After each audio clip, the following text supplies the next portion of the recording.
विजयी उमेदवार म्हणून झाला, तर याचं श्रेय तुम्ही कोणाला देणार?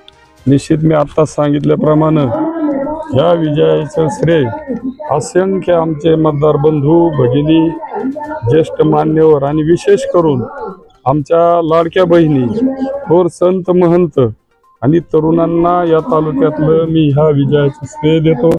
कारण अनेक वर्षांची प्रतीक्षा त्यांनी संपून आपल्यातला एक आमदार असावा ही धारणा धरून यावेळेस एवढ्या अटीतटीच्या तिरंगी लढतीमध्ये लोकांनी आपल्याला कौल दिला आणि खऱ्या अर्थानं इथून पुढे सत्ता महायुतीची मी बोलल्याप्रमाणे वेळोवेळी मी सांगतो महायुतीची सत्ता येणार आहे आणि मी आमदार निवडून येणार आहे। तसं जनतेने ते सार्थ केलं आणि म्हणून आता महायुतीची सत्ता आल्यानंतर विकासाचं विजन घेऊन मी नेवासा तालुक्यामध्ये काम करणार आहे।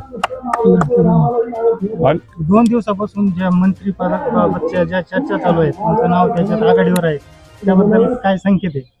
नाही, निश्चित काही इलेक्ट्रॉनिक मीडियाला नाव आलं, मी मुंबईत असताना मला कळलं, परंतु हा सर्वस्वी आमचे वरिष्ठ नेते आदरणीय मुख्यमंत्री एकनाथजी शिंदे साहेब, उपमुख्यमंत्री आदरणीय देवेंद्रजी फडणवीस साहेब आणि अजितदादा पवार साहेब व आपल्या जिल्ह्याचे पालकमंत्री आदरणीय राधाकृष्ण विखे पाटील साहेब यांच्यासह सर्व वरिष्ठ नेत्यांचा हा अधिकार आहे।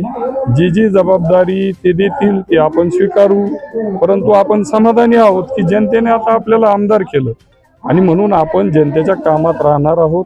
जर जबाबदारी आली तर निश्चित ती यशस्वीपणे पार पाडू, कारण आपला प्रशासकीय अनुभव आहे, आपण जनतेमध्ये गेले 20 वर्ष काम करतो, परंतु आपण समाधानी आहोत की जनतेने आपल्याला आमदार केलं, त्याच्यातून उतराई होण्याचा 5 वर्ष प्रयत्न करू। धन्यवाद।